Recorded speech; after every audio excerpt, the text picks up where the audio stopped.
He stood alone in a room full of people. Untouchable. Unreachable. Elliot Cross, 34, billionaire, ruthless. The man who'd once walked out on his own wedding without a word. And yet tonight, at a ballroom glittering with power and lies, even the chandeliers seemed afraid to shine too close to him. Everyone watched. No one approached. Until she did. A woman in a borrowed emerald dress, clutching a folder to her chest like a secret. Her name was Jade Monroe, though he wouldn't know that yet. She didn't belong here. She wasn't supposed to. But desperation can make anyone brave. And when danger found her, when the man she'd been hiding from stepped out of the crowd, smiling like a wolf, she made a choice that would change everything. She walked straight toward the billionaire no one dared to touch. Her pulse raced. Her voice trembled. And then, leaning in close enough for him to feel her breath, she whispered 5 words that would ruin them both. "Pretend you're with me." The room froze. Elliot's hand found the small of her back. And for the first time in years, the untouchable billionaire forgot how to breathe. Because the stranger in his arms wasn't just running from danger. She was bringing it with her. Hello, family. Welcome back to Mr. Harrington's Stories. May your week be filled with courage when you need it most. Because sometimes, the bravest thing we ever do is ask for help. Even from strangers. Even when we have nothing to offer in return. Type present if you believe that sometimes the people who save us are the ones we never expected to meet. And if you believe in justice for those fighting alone, if you believe that everyone deserves someone in their corner, then subscribe. Because the people who silence them, the people who profit from their suffering, they never do. Now, let's get back to our story. Jade had practiced this moment 100 times. 3 in the morning. Bathroom mirror. Index cards covered in words she'd memorized until they lost all meaning. Her pitch. Her plea. The speech that would convince some wealthy stranger to care about people they'd never meet. $2 million. That's what stood between her mother's clinic and the bulldozers arriving in 30 days. The Southside Community Health Center, the only place for 20 miles where families could see a doctor without choosing between medicine and groceries. Her mother had built it from nothing. 40 years treating patients who paid in homemade meals and handwritten thank you notes. Who showed up at midnight with sick children and no insurance. And now it was dying. So Jade had done what desperate people do. She'd lied. Forged an invitation to the Cornerstone Foundation Gala. Borrowed a dress from her neighbor. Took a bus across town to a world that had never wanted her. The emerald dress was beautiful. Too beautiful. It hung loose at the shoulders, long at the hem. But in the dim light of the ballroom, maybe no one would notice. Maybe she could blend in just long enough to find someone with a conscience and a checkbook. That was the plan. But plans are just pretty lies we tell ourselves before the world reminds us who we really are. The moment she stepped through those doors, she knew she'd made a mistake. Crystal chandeliers the size of small cars hung from ceilings painted in gold leaf. Marble floors polished to mirrors reflected 1,000 candles. Ice sculptures shaped like swans melted into champagne fountains that never ran dry. And the people. Women dripped in diamonds that cost more than Jade would earn in 10 lifetimes. Men wore watches that could fund her mother's clinic twice over. They laughed too loud, smiled too wide, moved through the space like they owned the very air inside it. Jade clutched her folder tighter. Patient files. Photographs of children who needed vaccines. A spreadsheet showing exactly where $2 million would go, every penny accounted for, every life it would save. She'd thought the numbers would matter. That someone here would see the faces in those photos and remember what it felt like to be human. But as she moved through the crowd, trying to catch someone's eye, she realized the truth. No one here saw people like her at all. They looked through her. Past her. Around her like she was a glitch in their perfect evening. Her borrowed dress might as well have been invisible. She was Southside. She was poor. She was nobody. And in a room full of somebodies, that made her less than the ice melting in their champagne. A woman in silver. Smile. Introduction. 3 sentences about the clinic before her eyes glazed over. A man in his 60s. Kind eyes, gentle smile. 10 seconds before his wife pulled him away. Again. Again. Again. Each rejection sharper. Each turned back colder. By the time she'd been there 20 minutes, Jade's hands were shaking. The folder slipped in her sweaty palms. Her throat tightened. Her vision blurred. This wasn't going to work. It was never going to work. She'd risked everything, her dignity, her safety, possibly her freedom, for nothing. That's when she felt it. Someone watching her. Not looking through her. This was different. Focused. Deliberate. Predatory. Jade turned slowly, her heart sinking before her eyes confirmed what her instincts knew. Marcus Reed. 6'2" of muscle and menace, wrapped in an expensive suit that almost made him look respectable. Almost. But Jade had seen him in his real environment. The basement office, the cold smile, the voice that never raised but still made you feel like you were already bleeding. 3 months ago, she'd borrowed $5,000 from him. The clinic's water heater had died in January. Patients were getting sick from the cold. They'd been desperate. She'd promised herself she'd pay it back. $50 a week. But there were no pennies to spare. Not when her mother needed medication. Not when the electricity bill came due. Not when the roof started leaking. So she'd avoided his calls. Ignored his messages. Told herself she'd figure it out later. Later had just walked into the ballroom. Marcus moved toward her now. Not hurrying. He didn't need to. His eyes locked onto hers, dark, cold, amused, and something in that look said he was going to enjoy this. Jade's mind went blank. Pure panic. She stepped backward. The folder slipped. Pages scattered across the marble, medical records, patient photos, her mother's careful notes, everything laid bare for strangers to step on. She dropped to her knees, scrambling to gather them. Her vision swam. Her breath came in gasps. Someone's heel crushed a child's face under designer leather. Marcus was 5 feet away. Jade shoved the crumpled pages back into the folder and forced herself to stand. He was right there. Close enough that she could smell his cologne, something expensive that couldn't quite cover the cigarettes and violence underneath. "You thought you could run from me, Jade?" His voice was soft. Almost kind. The way a cat might sound if it could talk to the mouse it was about to eat. In front of all these people? His hand closed around her upper arm. Too tight. Hard enough to bruise. But to anyone watching, it might have looked friendly. Jade tried to pull away. His grip tightened. "You owe me $8,000 now. Interest compounds, sweetheart. You know that. I don't have it. I know you don't. That's why we're going to step outside and discuss alternate payment arrangements." His smile never wavered. But his eyes promised things that made Jade's stomach turn. She looked around desperately. Surely someone would notice. Surely someone would see. But no one was looking. She was invisible, remember? Just another nobody having a conversation with another nobody. Marcus started pulling her toward the exit. Gentle but inexorable. And that's when she saw him. Elliot Cross. Still standing by the window. Still alone. Still radiating that aura of untouchable power that made everyone else look like they were playing dress-up. He wasn't looking at her. Just staring out at the city lights with an expression that might have been boredom or might have been loneliness. But something about the way he stood, the perfect stillness, the absolute control, made Jade think this was a man who noticed everything. A man no one would dare challenge. Marcus was pulling her toward the door. She had maybe 10 seconds before they left the ballroom. Before he got her alone. Before alternate payment arrangements became something she'd spend the rest of her life trying to forget. So Jade did the only thing she could think of. She yanked her arm free, hard enough that Marcus stumbled, and walked straight toward Elliot Cross. Every step was a prayer. "Please see me. Please help me. Please be something other than what you look like." She could feel Marcus behind her. Could feel his rage building.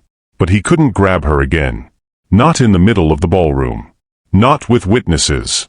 Jade reached Elliot and stepped directly into his space. Close enough to smell his cologne. Dark, expensive, nothing like Marcus's. Close enough to feel the heat radiating from his body. His head turned. Ice blue eyes met hers. No recognition. No warmth. Just a cool, assessing stare that took in everything about her in half a second. Jade leaned in. Her lips brushed his ear. "Pretend you're with me." She felt him go still. Completely, unnaturally still. For 3 seconds, the world stopped. Then his hand settled on the small of her back. Warm. Steady. Shocking in its gentleness. "Stay close," Elliot murmured. "Who is he?" Jade couldn't answer. Couldn't think. Because this stranger, this cold, untouchable billionaire, was touching her like she mattered. Looking at her like she was visible. And she didn't know which was more dangerous, the devil she knew or the one she just made a bargain with. Across the ballroom, someone else had noticed. Victoria Ashford stood near the champagne fountain, crystal glass trembling in her manicured hand. She'd been watching Elliot all night. The way she'd watched him for 2 years. Ever since he'd left her at the altar in front of 300 guests. 2 years of planning her return. 2 years of rebuilding her reputation. 2 years of carefully positioning herself back into his orbit. And now this. This nobody in a borrowed dress was standing beside Elliot Cross like she belonged there. His hand on her back. His attention, that rare, precious commodity he never gave anyone, focused entirely on her. Who was she? Victoria's mind raced. A business associate? Too young, too unsophisticated. A client? Impossible. A relative? She knew his family tree by heart. So who? And why was Elliot protecting her from that man who'd grabbed her arm? Victoria had noticed him too, the cheap suit, the predatory smile. She'd been mildly interested in whatever drama was about to unfold. But now Elliot was involved. And anything that involved Elliot involved her. Victoria set down her champagne. Her smile never wavered. The one she'd perfected over years of charity galas and board meetings. The one that said everything is fine even when you're planning someone's destruction. She made her way across the ballroom. Slow. Graceful. Every step calculated. By the time she reached them, she'd already decided. This woman, whoever she was, would be gone by morning. The rest of the gala passed in a blur. Elliot kept Jade at his side. Not touching anymore, but close enough that the message was clear, she was with him. Under his protection. Off limits. Marcus had backed off immediately. Disappeared into the crowd. But Jade could still feel his presence. Still feel his eyes from somewhere in the shadows. She tried to focus. The clinic. The money. The patients who needed her to succeed. But all she could think about was the man standing next to her. Elliot didn't speak much. Didn't ask questions. Just stood there with that same distant expression, occasionally nodding at people who approached. Most didn't. They just watched from a distance, whispering behind their hands. Jade wondered what story they were writing about the mystery woman beside Elliot Cross. She wondered if any of those stories were worse than the truth. Finally, mercifully, the gala began to wind down. Guests trickled toward the exits. The music softened. The lights dimmed. Elliot turned to her for the first time in an hour. "I'll walk you out." It wasn't a question. They moved through the thinning crowd together. Jade kept waiting for him to demand answers. To ask what kind of trouble she was in. To realize what a mistake he'd made. But he said nothing. Just walked beside her with that same controlled grace, one hand hovering near her back but not quite touching. They reached the lobby. Cool night air drifted through the open doors. The city glittered beyond. Jade stopped just inside the entrance. This was it. Time to explain. Time to thank him and disappear before he realized who she was. But before she could speak, Elliot's hand caught her wrist. Not rough like Marcus. Gentle. But firm. "You used me tonight." It wasn't a question. But Jade nodded anyway. "I did." "Why?" "Because I had no one else." The words came out raw. Honest. More honest than she'd meant to be. Elliot's jaw tightened. For a moment, she thought he'd walk away. Then something flickered in those ice-blue eyes. Recognition, maybe. Or memory. "Then you're going to tell me everything." Jade's heart hammered. This was it. The moment everything fell apart. She opened her mouth.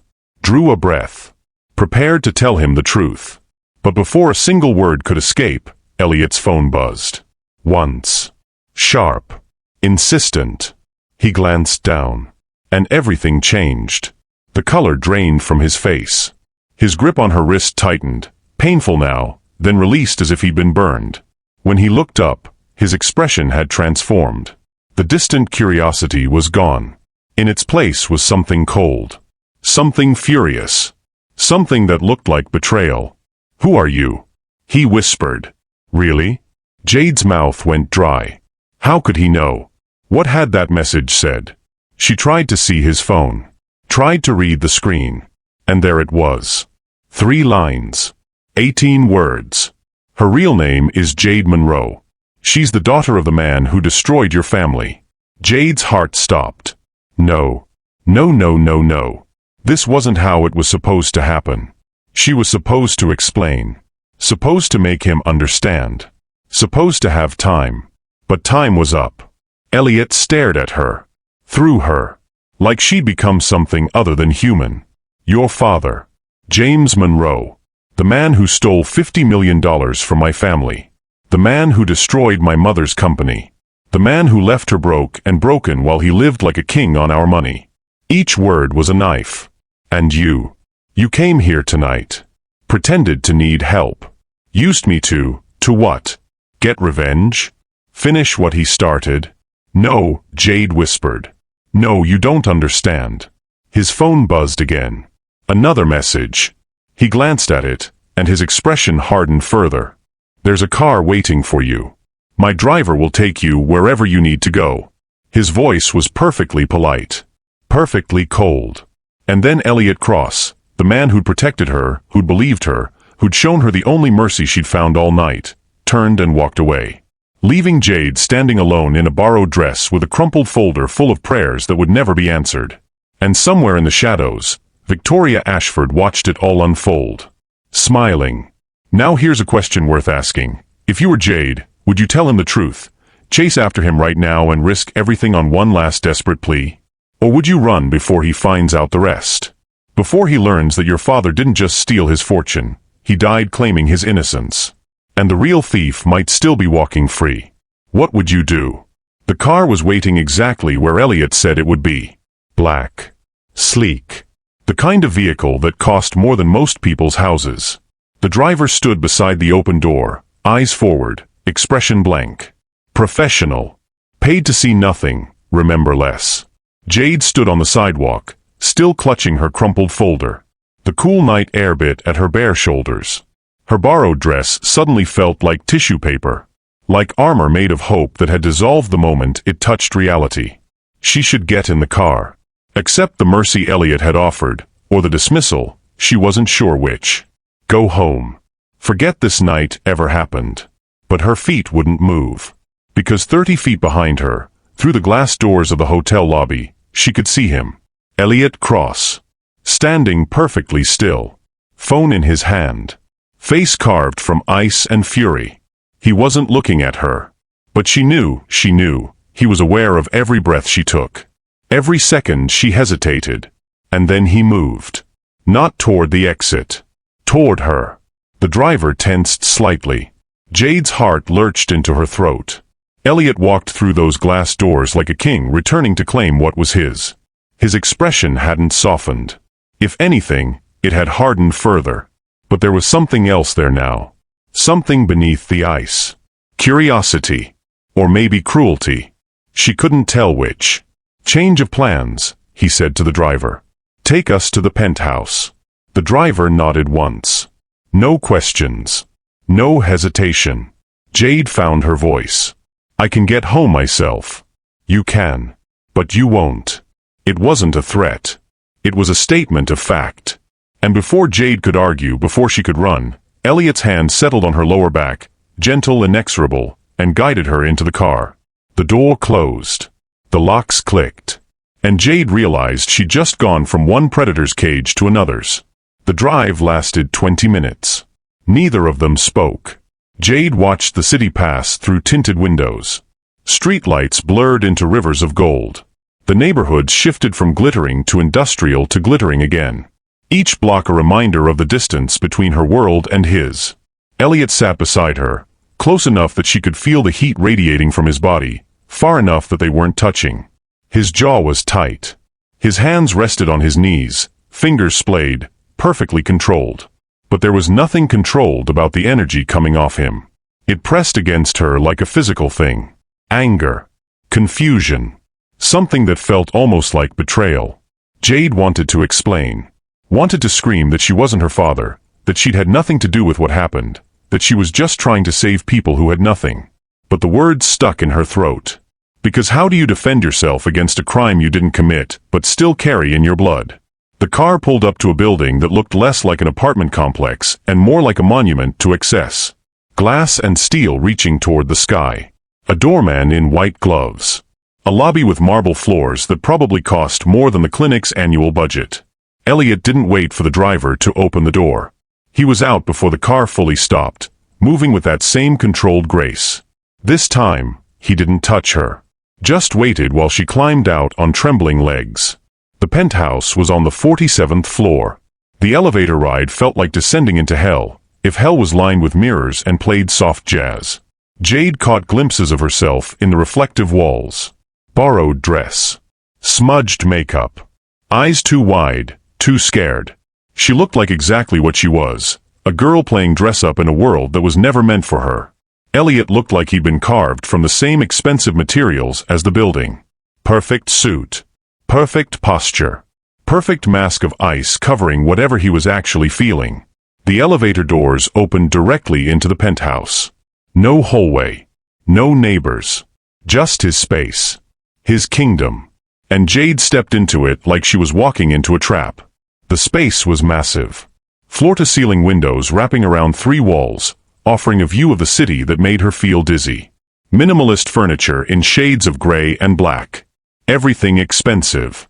Everything cold.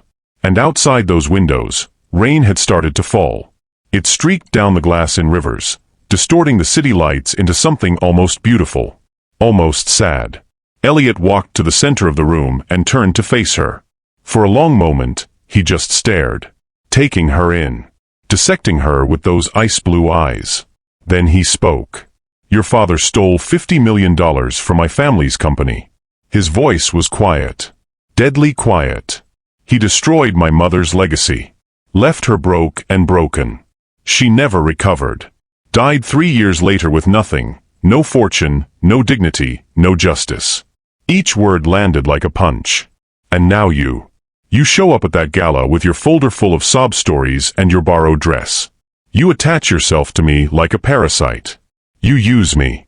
He took a step closer. "So tell me, Jade Monroe, what was the plan? Get close to me? Steal whatever's left? Finish what your father started?" The accusation hung in the air between them. Heavy. Suffocating. And something inside Jade snapped. The fear that had been controlling her all night, the desperation, the shame, the belief that she deserved whatever punishment the world wanted to give her, it cracked. Shattered. "My father didn't steal anything." Her voice came out stronger than she expected. Stronger than she felt. "He died in prison for a crime he didn't commit. Someone framed him, Elliot. Someone powerful. Someone who knew exactly how to make a good man look guilty." Elliot's expression didn't change. But something flickered in his eyes. "My father was a low-level accountant at your family's company. He found discrepancies in the books. $50 million moving through shell accounts. He tried to report it. 3 days later, he was arrested." Jade took a step forward. Her hands were shaking, but she didn't stop. The trial lasted 2 weeks. The evidence was overwhelming. Documents with his signature, emails from his account, wire transfers to his name. It was perfect. Too perfect. She could feel tears burning behind her eyes, but she refused to let them fall. "He spent 5 years in prison claiming his innocence. 5 years while I watched my mother work 3 jobs to keep us fed. 5 years while I learned that justice is just a pretty word people use when they mean revenge. Another step. He died there, Elliot. Heart attack at 52. And his last words to me were, 'Find out who did this. Clear my name.'" The rain outside intensified. Thunder rumbled in the distance. "So no. I didn't come to that gala to finish what my father started. I came because I'm trying to save my mother's clinic. Because people are dying and no one with money gives a damn. Because I'm desperate enough to crash a party and beg strangers for help." She was close to him now. Close enough to see the muscle ticking in his jaw. Close enough to see the war happening behind his eyes. But if you think my father stole from your family, then you're right. Someone stole $50 million. Someone destroyed your mother's legacy. Someone let an innocent man rot in prison while they lived like kings on stolen money. Her voice dropped. Dangerous. Defiant. And I think you know who. Elliot stared at her. Through her.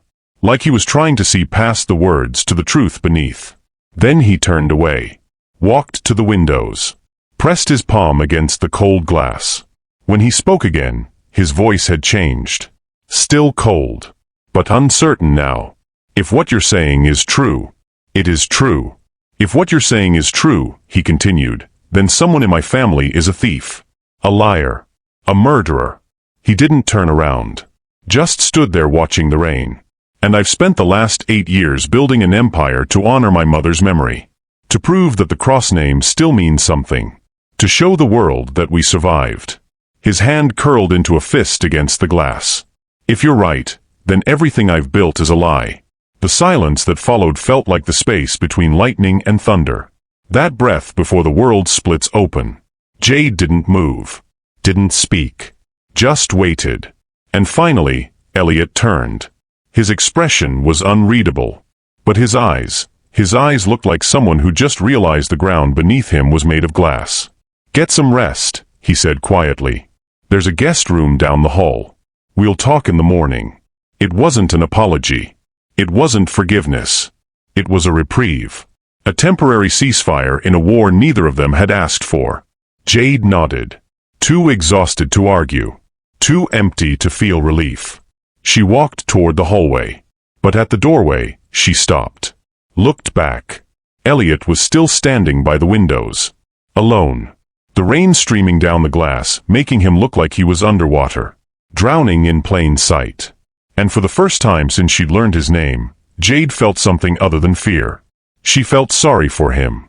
Because she knew what it was like to have your whole world revealed as a lie.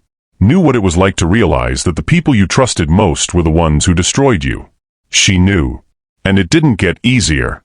It just got quieter. Morning came too soon. Jade woke in a bed that cost more than her entire apartment. Silk sheets. Pillows that felt like clouds. Sunlight streaming through windows that probably cleaned themselves. For 3 perfect seconds, she forgot where she was. Forgot what had happened. Then reality crashed in like a wave. She grabbed her phone from the nightstand. Checked the time. 7:30. She'd slept maybe 4 hours. And her phone was exploding. 43 missed calls. Over 100 text messages. Notifications from social media platforms she barely used. Her hands started shaking before she even opened the first one. The headline hit her like a physical blow. Elliot Cross's mystery woman, gold digger or something darker. There was a photo. Her and Elliot leaving the gala. His hand on her back. Her face turned toward him. The angle made it look intimate. Conspiratorial. Like they were lovers. Or criminals. Or both. Jade scrolled down. More headlines. More photos. Billionaire spotted with daughter of notorious embezzler. Who is Jade Monroe? The woman who might destroy Elliot Cross. The articles were vicious. Speculating about her motives. Digging up her father's case. Painting her as a seductress. A con artist. A girl from the South Side trying to trap a billionaire. But that wasn't the worst part. The worst part was the next message. From her mother. Jade, what happened? The clinic, donors are pulling out. They're saying we're associated with you. That we can't be trusted. Call me. Please. Jade's vision blurred. Her chest tightened. She scrolled through the rest. Text after text. Email after email. Donors withdrawing pledges. Community members asking if the rumors were true. People she'd known her entire life suddenly questioning whether she was trying to scam them. Her mother's dream, the clinic that had survived 40 years of poverty and neglect and bureaucratic nightmares, was crumbling. Because of her. Because she'd been seen with Elliot Cross. Because someone had decided to destroy her. Jade knew exactly who. She found Elliot in the kitchen. Or what passed for a kitchen in a penthouse like this. All marble counters and steel appliances that looked like they belonged in a spaceship. He was dressed in different clothes. Dark jeans, a black t-shirt, no shoes, his hair slightly mussed. He looked more human than he had last night. More real. He was making coffee. The smell filled the space, rich, dark, grounding. He looked up when she entered, took in her appearance, still wearing the borrowed dress, barefoot, phone clutched in her hand like a weapon. "You've seen it," he said. Not a question. Jade nodded. Her throat was too tight to speak. Elliot poured 2 cups of coffee, slid one across the counter toward her. "Victoria," he said simply. Jade wrapped her hands around the warm cup. The heat stung her palms, but she welcomed the pain. It gave her something to focus on besides the rage building in her chest. "She's destroying me," Jade whispered. "Everyone I care about. Everything we've built."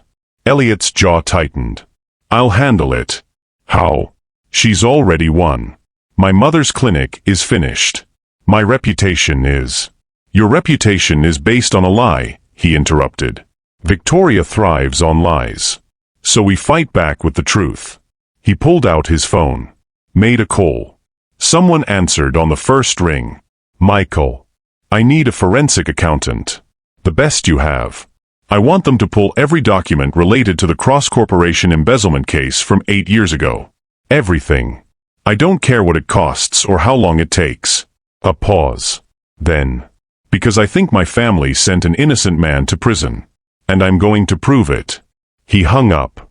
Met Jade's eyes. "If your father was framed, we'll find the evidence. And when we do, Victoria's little PR stunt will look like exactly what it is, a desperate woman trying to destroy someone because she can't control them." Jade stared at him.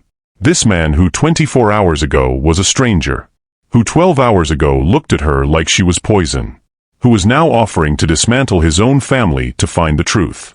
"Why?" she asked. "Why would you do this?" Elliot was quiet for a long moment. Then, "Because my mother deserved justice. And if it turns out she died believing a lie, if someone in my family is responsible for that, then they deserve to face it." He set down his coffee cup. "And because you were right. The enemy isn't who I thought. And neither are you." The words hung between them. Fragile, honest, terrifying in their implications. Before Jade could respond, his phone buzzed. He glanced at it. His expression shifted. "It's an invitation," he said slowly. "From Victoria. A charity gala. Tomorrow night." His eyes met Jade's. "In support of underserved communities." The irony was so sharp it drew blood. Jade felt her stomach drop. "It's a trap." "Of course it's a trap," Elliot agreed. "She's inviting you publicly, knowing you can't refuse without looking like exactly what she's accused you of being. And if you do come, she'll humiliate me in front of everyone." Elliot nodded. "Probably." Jade closed her eyes. Tried to think. Tried to breathe. "Then don't go," Elliot said quietly. "Let me handle Victoria. You've been through enough." But Jade shook her head. Opened her eyes. "No. If I don't show up, she wins. She gets to control the narrative. Gets to tell everyone I'm too ashamed to face them." She straightened her shoulders. Lifted her chin. "I'll go. I'll walk into that room and I'll let her say whatever she wants. And when she's done, when she thinks she's destroyed me, I'll still be standing." Something shifted in Elliot's expression. Something that looked almost like respect. "Then I'll be there too," he said. And that's how Jade Monroe, a girl from the South Side in a borrowed dress, ended up preparing to walk into another gala with a billionaire who was starting to look less like an enemy and more like something infinitely more dangerous. An ally. Or maybe more than that. Maybe something neither of them was ready to name. The next 30 hours passed in a blur.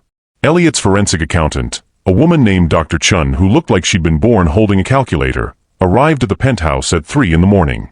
She brought 2 assistants and 7 boxes of files. Jade watched them work. Watched them spread documents across the dining room table like archaeologists excavating a crime scene. Watched Dr. Chen's expression grow darker with each page she examined. By dawn, they had their first anomaly. "The wire transfers to your father's account," Dr. Chen said, pointing to a series of highlighted transactions. They all originated from the same IP address. But that IP address wasn't registered to him. It was registered to a company laptop. Serial number CC 1147. She looked up. That laptop was assigned to Richard Cross, Elliot's uncle. Elliot went very still. By noon, they had more. The email supposedly sent from your father's account. Dr. Chun pulled up a screen full of code that meant nothing to Jade, but clearly meant everything to the accountant. The metadata shows they were sent from a different time zone. Your father was in New York. These were sent from someone in London. Who was in London? Jade asked. Dr. Chun looked at Elliot. Your uncle. He was there on business that week. The dates match exactly. By 6 p.m., they had enough. Signatures forged. Documents backdated. A systematic frame job so perfect it had fooled investigators, lawyers, and a jury. All pointing back to one person. Richard Cross. The man who'd consoled Elliot's mother. Who'd helped rebuild the company. Who'd stood beside Elliot at his mother's funeral and swore they'd never forget what happened. The man who'd stolen $50 million and let an innocent man die for it.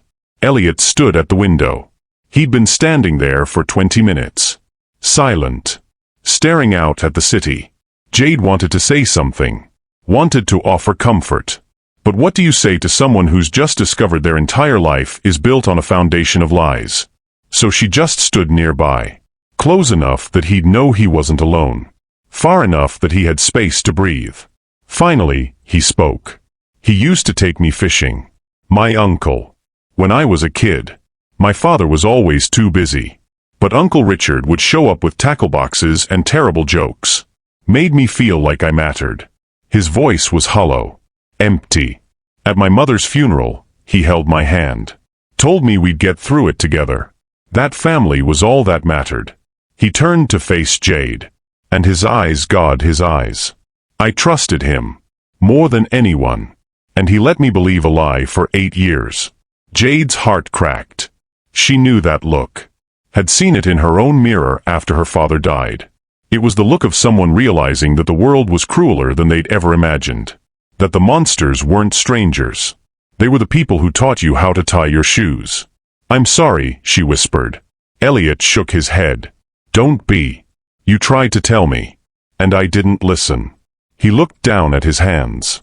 Like they were foreign objects. Like he didn't recognize them anymore. What do we do now? Jade asked. Elliot was quiet for a long moment. Then his expression hardened. Crystallized into something sharp and dangerous. Now? We go to that gala. We let Victoria think she's won. And then we burn her world down. The charity gala was everything Jade expected and worse. The venue was somehow even more opulent than the Cornerstone event. A historic mansion converted into an event space. Chandeliers dripping with crystals. Gardens lit with fairy lights. A string quartet playing something soft and mournful. And people. Hundreds of them. All dressed in their finest. All pretending to care about underserved communities, while sipping champagne that cost more than most people's monthly rent. Jade wore a different dress this time. Not borrowed. Elliot had sent someone to buy it. A simple black gown that fit perfectly. Elegant without trying too hard. The kind of dress that said I belong here even when you didn't believe it yourself. They arrived together. His hand on her back. Cameras flashing. Whispers rippling through the crowd like a virus. There she is. The daughter. The con artist. The girl trying to trap a billionaire. Jade kept her head high. Her spine straight. Her expression calm. Inside, she was screaming. Victoria was holding court near the center of the ballroom. Surrounded by admirers. Dressed in white, of course.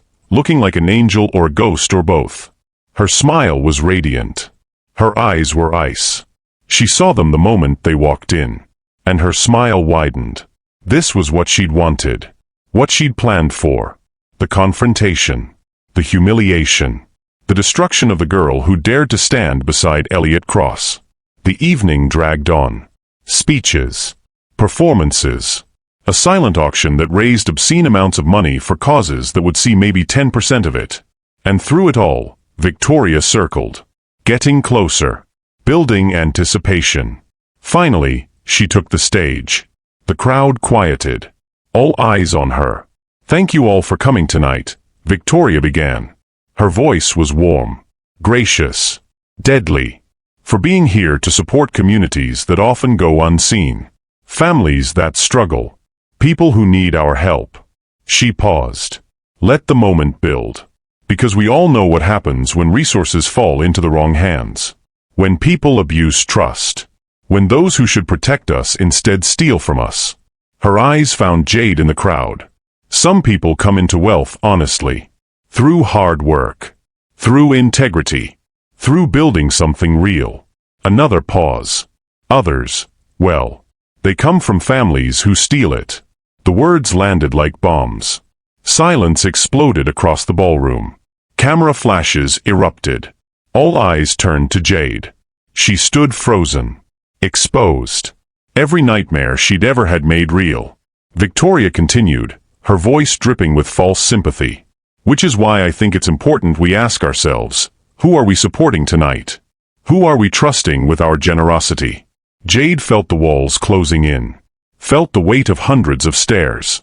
Felt the shame and rage and helplessness crushing her chest. This was it. The moment Victoria had orchestrated.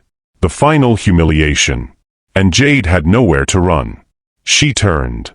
Started to push through the crowd toward the exit. Tears burning her eyes. Pride shattered. But then a hand caught hers. Warm. Steady. Familiar. Elliot. He didn't look at her. Just held her hand.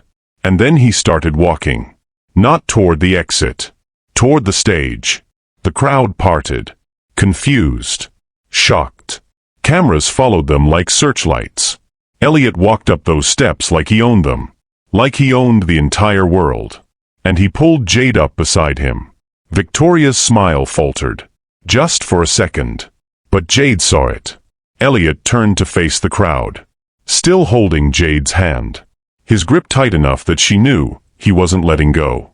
No matter what came next. When he spoke, his voice carried across the ballroom. Clear. Calm. Absolute. Jade Monroe's father didn't steal from my family. Silence. Complete. Breathless. My uncle did. Richard Cross. The man who stood beside my mother as she died. The man who let an innocent person rot in prison. The man who used stolen money to build an empire and blamed someone else for his crimes. Gasps rippled through the crowd. Phones appeared. Recording. Broadcasting. Victoria's face went white. And I'm going to prove it, Elliot continued. Every document. Every forged signature. Every lie. It's all being turned over to the authorities tonight. He looked at Victoria then. Really looked at her. So thank you, Victoria. For reminding us what happens when people abuse trust. When they manipulate. When they destroy others to protect themselves. His hand found Jade's. Lifted it. In front of everyone. Because you're right. We should ask who we're supporting. Who we're trusting. He looked at Jade. And for the first time since she'd met him, Elliot Cross smiled. A real smile. Small but genuine. And I choose her. The room erupted. Voices shouting. Questions flying. Victoria standing frozen on stage like a statue made of ice and rage. But Jade only saw Elliot. Only felt his hand in hers. Only heard his words echoing in her head. I choose her. He'd just declared war on his own family. Destroyed his uncle's reputation. Risked everything he'd built. For her. For the truth. For something neither of them had dared to name, but both of them could feel building between them like a storm. They left the gala through the back exit. Cameras chasing them. Questions shouted. But Elliot's security kept them back. Created a bubble of space in the chaos. They made it to the car. Doors closed. Engine started. And finally, they were alone. Jade's hands were shaking. Her whole body was shaking. The adrenaline crashing out of her system, leaving her hollow and light-headed. You didn't have to do that, she whispered. Elliot was quiet for a moment. Then, yes, I did. She looked at him. This man who'd been a stranger. An enemy. A reluctant ally. Who was now looking at her like she was something precious. Something worth protecting. Something worth risking everything for. Why? she asked. Because you were right. Because my uncle deserves to face what he did. Because I spent 8 years believing a lie and I won't spend one more second pretending I don't see the truth. He reached out, tucked a strand of hair behind her ear. The gesture was so gentle it made her chest ache. And because when I had to choose between my past and you, there was no choice. You're the only real thing I've felt in years. The words hung between them. Heavy. True. Terrifying. Jade didn't know what to say. Didn't know how to process what had just happened. What he'd just given up. What he'd just chosen. So she didn't say anything. Just leaned forward. Closed the distance between them. And kissed him. It was soft at first. Tentative. Like they were both afraid of breaking something fragile. But then Elliot's hand slid into her hair. Pulled her closer. And the kiss deepened. Became something urgent. Desperate. Like they were trying to erase the pain of the last few days with touch alone. When they finally pulled apart, both breathing hard, Elliot rested his forehead against hers. This is going to get worse before it gets better, he said quietly. My uncle won't go down without a fight. Victoria will try to destroy us both. The media will tear us apart. I know, Jade whispered. And I don't know if I can protect you from all of it. I know. But I'm going to try. Every single day. I'm going to choose you. Over and over again. Jade felt tears slip down her cheeks. But for the first time in days, maybe years, they weren't tears of fear or shame. They were tears of relief. Of hope. Of something that felt dangerously close to happiness. Then I choose you too, she said. And outside the car windows, the city glittered. Indifferent to their drama. Uncaring about their choices. But inside that small space, two people who'd been drowning separately had finally found something solid to hold on to. Each other. And maybe, just maybe, that would be enough. Here's something worth considering. Do you think love can survive when it's built on a lie, even if the truth sets you free? Because Elliot and Jade just bet everything on the answer being yes. But with his uncle's empire crumbling, Victoria plotting revenge, and the whole world watching, truth might not be enough to save them. What would you choose? The comfortable lie? Or the painful truth that might destroy you both? The confrontation happened in Richard Cross's office. Not the one at the Cross Corporation headquarters. That would come later, with lawyers and press conferences and carefully worded statements. No, this happened in the study of his estate. The room where he'd taught Elliot how to play chess. Where they'd celebrated promotions and mourned losses. Where family had meant something. Or where Elliot had believed it meant something. Richard sat behind his mahogany desk, the same one his father had used, and his father before him. 3 generations of Cross men making decisions that shaped empires. The morning light filtered through heavy curtains, casting everything in shades of gold and shadow. He looked older than Elliot remembered. Or maybe Elliot was just seeing him clearly for the first time. Dr. Chun had sent the evidence ahead. Every document. Every forged signature. Every piece of the puzzle that had destroyed James Monroe and built Richard Cross's fortune on the bones of an innocent man. Richard had read it all. Elliot could tell by the way his hands rested flat on the desk. Perfectly still. The way a man holds himself when he knows the walls are closing in. For a long moment, neither of them spoke. Then Richard smiled. That same warm smile Elliot had known his entire life. The one that had comforted him at his mother's funeral. The one that had promised him everything would be okay. This is a misunderstanding, Richard said. His voice was calm. Reasonable. You know how these things look when you take them out of context. Don't. Elliot's voice cut through the room like broken glass. Don't insult me by pretending this is a misunderstanding. Don't sit there in your leather chair in your estate built with stolen money and tell me I'm not seeing what I'm seeing. He stepped forward. Placed his own copy of the evidence on the desk between them. Your IP address. Your laptop. Your location in London the week those emails were sent. Your signature on documents authorizing wire transfers to shell accounts in James Monroe's name. Each word landed with precision. Surgical. Deadly. You didn't just steal $50 million, Uncle. You framed an innocent man. You let him rot in prison. You let him die there. And then you stood at my mother's funeral and held my hand and told me we'd get through it together. Richard's smile faded. For just a moment, something flickered in his eyes. Not guilt. Not shame. Calculation. He was weighing his options. Deciding which story would work. Which lie would hold. And that, more than anything, told Elliot everything he needed to know. "You're not going to deny it," Elliot said quietly. "Are you?" Richard leaned back in his chair. The leather creaked. Outside, birds sang. The world continuing on like nothing was breaking. What would be the point? Richard said finally. "You've already made up your mind.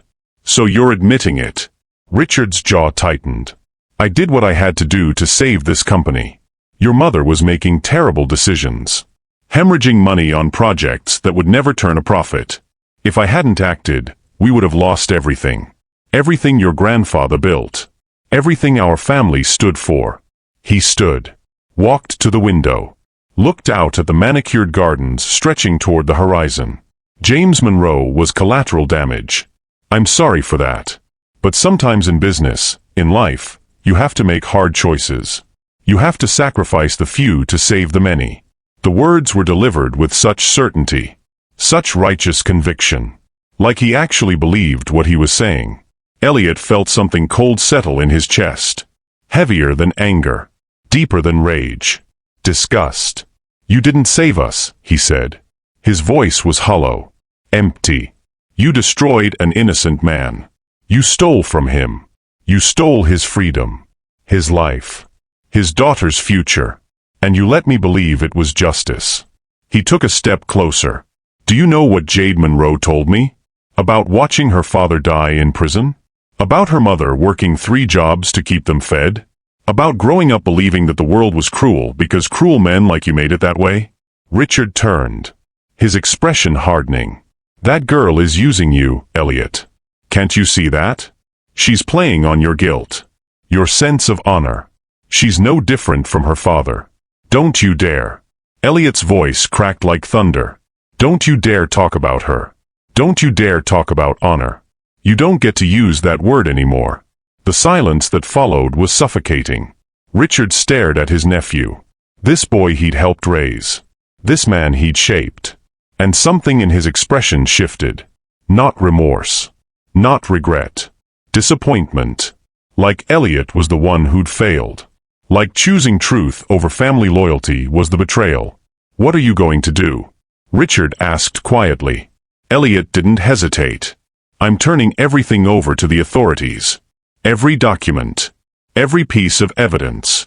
You're going to face charges for embezzlement. For fraud. For obstruction of justice." His voice was steady now. "Sure. And I'm going to make sure James Monroe's name is cleared. Publicly. Completely. You're going to confess to exactly what you did. Or I will make sure every detail of your crimes is splashed across every newspaper, every website, every screen in this country." Richard's hands curled into fists at his sides. "You destroy your own family for some girl you just met?" Elliot met his uncle's eyes. Unflinching. "No. I'm destroying a criminal who happened to be family. There's a difference." He turned to leave. But at the door, he stopped. Looked back. "Mom would have been ashamed of you. Not for what you stole. For what you let me believe about honor. About justice. About what it means to be a cross." His voice dropped. Almost gentle. Almost sad. "You didn't save her legacy. You destroyed it. And me? I'm going to spend the rest of my life trying to rebuild it into something worth honoring." Then Elliot walked out. And Richard Cross, the man who'd shaped empires and destroyed lives, was left alone in his study with nothing but the weight of his choices and the certainty that he'd just lost everything that ever really mattered. The news broke 3 days later. Headlines screamed across every platform. Richard Cross arrested. Charges filed. James Monroe exonerated posthumously. The story had everything the media loved. Betrayal, greed, a powerful man falling from grace. And in the center of it all, Elliot Cross, the billionaire who'd turned in his own uncle. The public ate it up. Some called him a hero. Others called him a traitor. Most just watched with the morbid fascination people reserve for watching empires crumble in real time. But Elliot didn't care about any of that. He'd spent 3 days locked in his penthouse. Not sleeping. Barely eating. Just sitting by the windows watching the city breathe while his entire understanding of his life disassembled piece by piece. Everything he believed about his family. About his mother's death. About the foundation of his fortune. All of it built on lies. On suffering he'd never known about. On the destruction of a man whose only crime was trying to do the right thing. And Jade. God, Jade. He'd barely seen her since the charity gala. She'd given him space. Respected his need to process. Sent a few texts checking in but never demanding anything. She understood grief. Understood what it felt like when your world revealed itself to be something other than what you'd believed. But now, sitting in his too quiet penthouse surrounded by the ruins of his family's legacy, Elliot realized something. He didn't want space. He didn't want time to process. He wanted her. Not because she was a victim he could save. Not because helping her eased his guilt. But because when he looked at her, when she looked at him, he didn't see a billionaire or a legacy or a name that carried weight. He just saw someone who made him want to be better. Someone who made him believe he could be. So he went to her. Jade's apartment was in a part of the city Elliot had never visited. Not because he'd avoided it. He'd never had reason to. His world and hers had existed in parallel, never touching, separated by invisible walls of class and wealth and circumstance. Until now. The building was old. Not run down, but worn in the way places get when generations of people have lived and loved and struggled within their walls. The kind of building with character. With history written into its bones.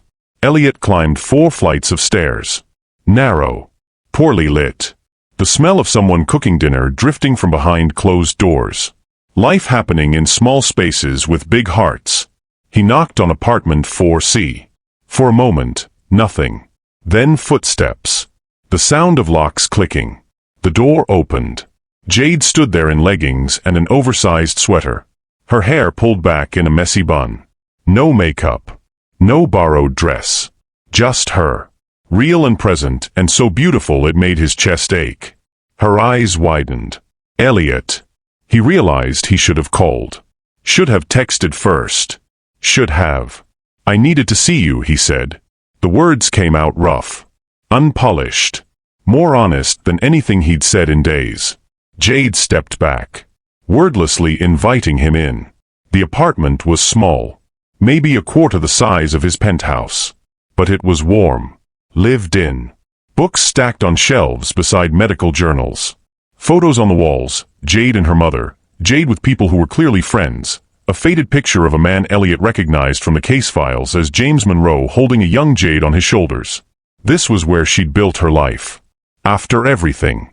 After her father's death and her mother's struggle and the world's cruelty. She'd built something here. Something real. Jade closed the door. Crossed her arms. Not defensive. Just waiting. How are you? She asked quietly. Elliot almost laughed. The question was so absurd given everything. But also so perfectly her. Always thinking about others even when her own world was complicated. Honestly? I don't know. I keep waiting to feel something. Anger, betrayal, grief. But mostly I just feel empty. He sat down on her worn couch. Rested his elbows on his knees. Everything I built. Everything I believed about my family.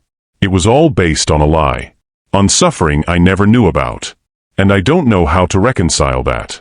How to look at my fortune and not see your father's face. Jade sat beside him. Not touching. But close. So what do you want to do? Elliot looked at her. Really looked at her. I want to fix it. I want to take every penny my uncle stole and turn it into something that matters. I want to clear your father's name, not just legally but in the court of public opinion. I want to fund your mother's clinic 10 times over. I want to. He stopped. Swallowed hard. I want to do everything I can to make this right. To prove that I'm not him. That I won't let his sins define me. He reached into his jacket. Pulled out an envelope. I've set up a foundation in your father's name. $20 million. For the clinic. For scholarships. For legal aid for people wrongfully convicted. It's not enough, it'll never be enough, but it's a start. He held it out to her. And I'm offering you a formal, public apology. For what my family did. For the pain we caused. For the years you spent suffering because of our lies. His hand was shaking. Just slightly. But Jade saw it. She didn't take the envelope. Instead, she reached out. Placed her hand over his. Stilling the tremor. I don't want your guilt, Elliot. Her voice was soft but firm. I don't want your money or your apology or your foundation built on shame. I want to know if you see me. She leaned closer. Her eyes searching his. Not as your uncle's victim. Not as your redemption project. Not as a mistake you're trying to fix. Her thumb brushed across his knuckles. Just me. Jade. The girl who crashed a gala in a borrowed dress. Who's terrified of failing. Who loves her mother more than anything. Who wants to save people because she couldn't save her father. She took a shaky breath. Do you see me? Or do you just see a way to ease your conscience? The question hung between them. Heavy. Honest. Terrifying in its vulnerability. Elliot set down the envelope. Took both her hands in his. I see you, he said. His voice cracking. I see the girl who was brave enough to ask a stranger for help. Who stood in my penthouse and defended her father with nothing but truth as a weapon. Who walked into Victoria's trap with her head high because she refused to be ashamed of surviving. He brought her hands to his lips. Kissed her knuckles gently. I see someone who makes me want to be better. Not because you ask me to. But because being around you reminds me what actually matters. What's actually real. Tears slipped down Jade's cheeks. I see you, Jade. And yes, maybe at first I also saw guilt. Saw a way to fix my family's sins. But now? He cupped her face. Wiped away her tears with his thumbs. Now I just see the person I want to wake up next to. The person I want to build something real with. Not to erase the past. But to create a future that honors it. Jade's breath hitched. She closed her eyes. Leaned into his touch.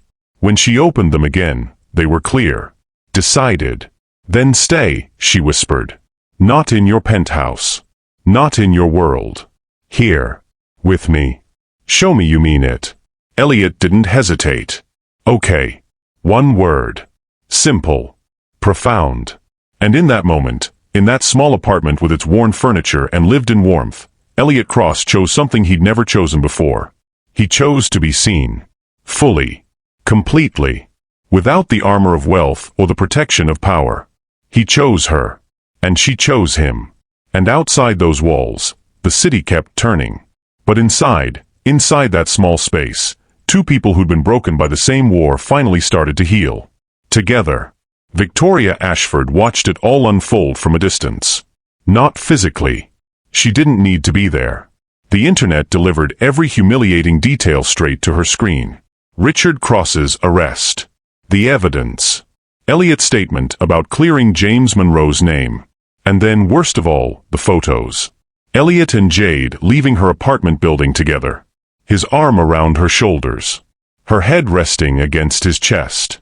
Both of them smiling like they discovered something the rest of the world was too blind to see. Love.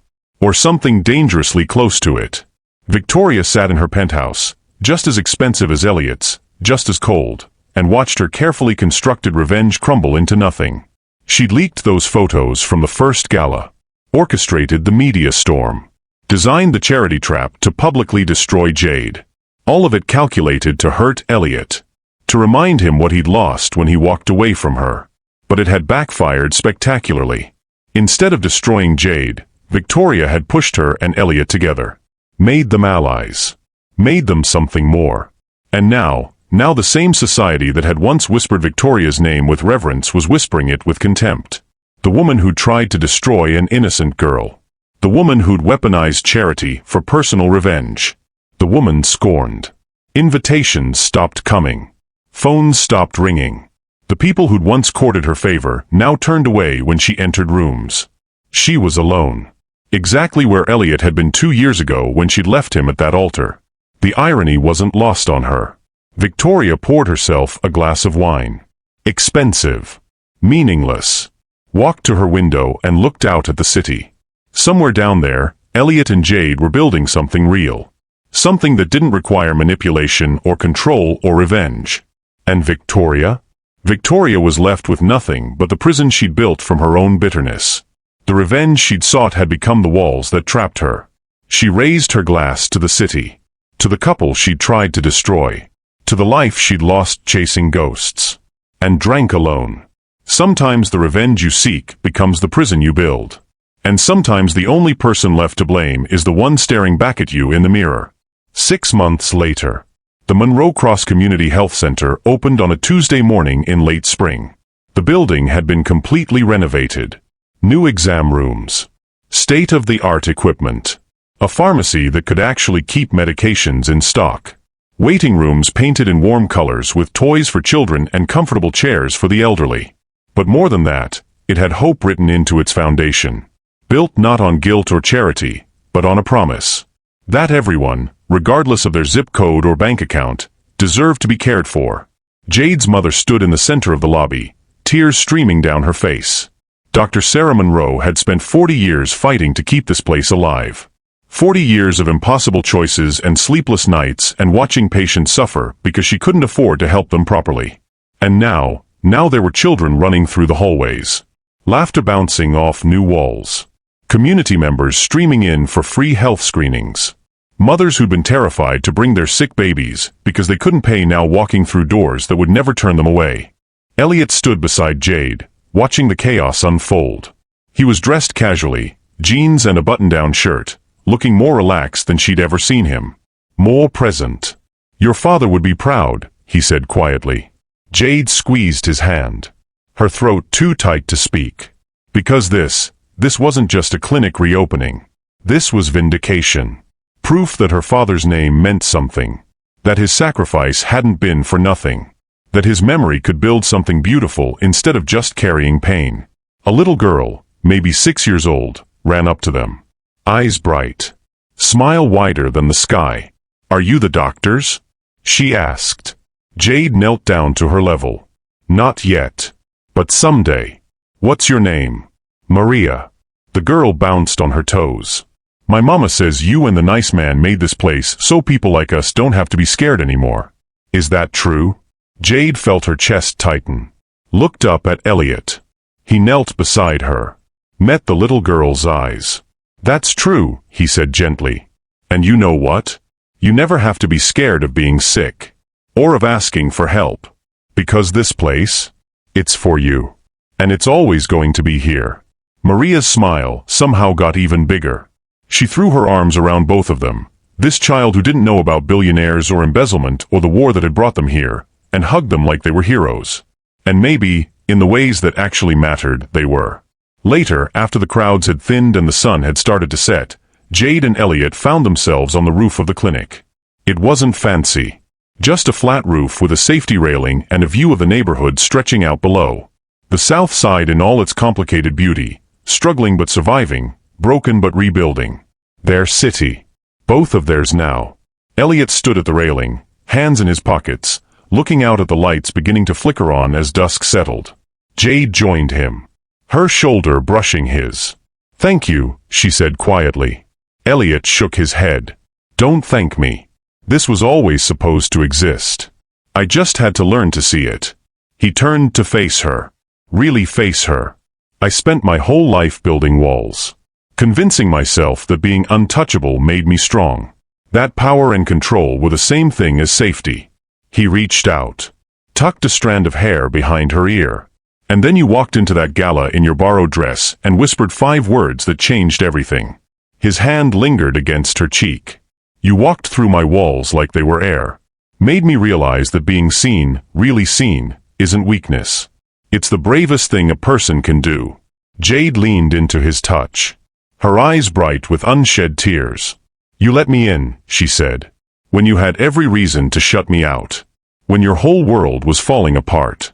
You chose to be vulnerable instead of cruel." Her hand covered his. Held it against her face. "That's the bravest thing you've ever done." They stood there as the sky deepened from blue to purple to black. As the stars emerged, faint here in the city but visible if you knew where to look. As the neighborhood below settled into evening rhythms. And in that moment, on that roof above a clinic built from pain and hope and the ruins of 2 families' war, Elliot and Jade weren't a billionaire and a girl from the south side. They were just two people who'd found each other in the dark. Who'd chosen to build something together instead of letting the past bury them. Who'd learned that love isn't about being untouchable. It's about being brave enough to be seen. Elliot pulled Jade closer. Kissed her forehead. Her temple. Her lips. And when they finally pulled apart, both smiling, both breathing the same air, Jade whispered, "So what happens now?" Elliot looked out at the city. Their city. Full of people who needed hope and healing and second chances. Now, we keep building. We keep showing up. We keep choosing each other. He looked down at her. His eyes soft. Sure. Every single day. For as long as you'll have me. Jade's smile was luminous. Transformative. The kind of smile that could light up the darkest corners of the world. Then I guess you're stuck with me. And they were. Stuck with each other in the best possible way. Two people who'd been strangers. Then enemies. Then allies. And finally, something neither of them had expected to find. Home. Because sometimes the person who saves you is the one you were too afraid to let close. Sometimes healing begins when you stop protecting yourself and start trusting someone else to see your scars. Sometimes love isn't about fairy tales or perfection. Sometimes it's just about being brave enough to whisper 5 words to a stranger in a room full of people. Pretend you're with me. And having them choose to stay. So here's a question for you. What would you have done in Jade's place?